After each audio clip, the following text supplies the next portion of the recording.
नमस्ते दोस्तों, आज हम बात करने वाले हैं उस चीज की जो हर सैलरी वाले इंसान की लाइफ में बहुत जरूरी होती है। वो है पीएफ यानी प्रोविडेंट फंड। ज्यादातर लोग पीएफ को बस एक डिडक्शन मानते हैं और हर महीने सैलरी से कुछ कटता है पीएफ के नाम पर, लेकिन हकीकत में यही पीएफ आपकी रिटायरमेंट लाइफ का सबसे बड़ा साथी होता है। लेकिन क्या आप जानते हैं, ज्यादातर लोगों को ये तक नहीं पता होता कि उनका पीएफ बैलेंस कितना है, उनका केवाईसी अपडेट है या नहीं, या उनके पुराने पीएफ अकाउंट्स मर्ज हुए हैं या नहीं। तो आज के इस वीडियो में मैं आपको बताने वाला हूं कैसे आप अपने पीएफ अकाउंट को एक प्रोफेशनल की तरह मैनेज कर सकते हैं और उन गलतियों से बच सकते हैं जो ज्यादातर लोग करते हैं। चलिए शुरू करते हैं। सबसे पहले बात करते हैं पीएफ होता क्या है।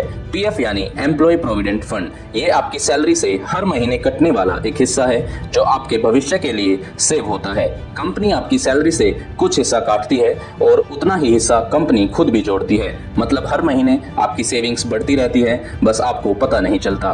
और जब आप रिटायर होते हैं तो ये पीएफ आपको एक बड़ा अमाउंट देता है जिससे आप अपनी जिंदगी आराम से जी सकते हैं। लेकिन ये तभी फायदेमंद है जब आप इसे सही तरीके से मैनेज करें। अब बात करते हैं सबसे बेसिक चीज की, कैसे चेक करें अपना पीएफ बैलेंस। बहुत आसान तरीका है। सबसे पहले आप जाएं ईपीएफओ की वेबसाइट पर, वहां मेंबर पासबुक सेक्शन में जाएं, अपना यूएएन नंबर और पासवर्ड डालिए, बस आपकी पूरी पीएफ डिटेल्स खुल जाएंगी। कितना बैलेंस है, कितना एम्प्लॉयर ने डाला, कितना आपने डाला, सब कुछ। अगर आपको वेबसाइट पर लॉगिन करना मुश्किल लगता है तो आप उमंग ऐप डाउनलोड करके मोबाइल से भी चेक कर सकते हैं। बहुत आसान है, बस एक बार सेटअप कर लो, फिर 2 क्लिक में बैलेंस सामने। दोस्तों, पीएफ अकाउंट को स्मूथली चलाने के लिए केवाईसी अपडेट होना बहुत जरूरी है।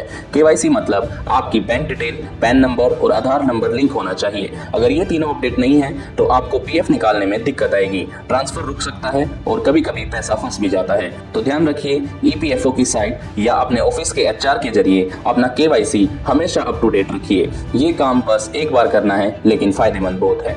अब एक बहुत बड़ी गलती जो ज्यादातर लोग करते हैं, नौकरी बदलते समय नया पीएफ अकाउंट बनवा लेते हैं और पुराने वाला छोड़ देते हैं। ऐसे में कई लोगों के 2 से 3 पीएफ अकाउंट बन जाते हैं और बाद में सब मिलना मुश्किल हो जाता है। लेकिन इसका हल बहुत आसान है। ईपीएफओ पोर्टल में 1 एम्प्लॉय 1 ईपीएफ अकाउंट नाम से एक ऑप्शन है। वहां जाकर आप अपने पुराने अकाउंट को नए यूएन से लिंक कर सकते हैं।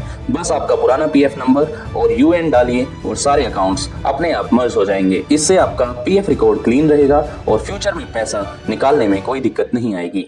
अब बात करते हैं सबसे कॉमन मिस्टेक की जो लोग पीएफ निकालते समय करते हैं, बार बार पीएफ निकालना। बहुत लोग हर बार नौकरी बदलते ही पीएफ निकाल लेते हैं, लेकिन याद रखिए, पीएफ रिटायरमेंट सेविंग है, शॉर्ट टर्म पैसा नहीं। अगर आप इसे बार बार निकालेंगे तो आपका फ्यूचर फंड खत्म हो जाएगा। गलत बैंक डिटेल देना, पीएफ ट्रांसफर के वक्त बैंक अकाउंट मिसमैच हो गया तो पैसे अटक सकते हैं, इसलिए हमेशा वही बैंक अकाउंट डालें जो आपके केवाईसी में लिंक हो।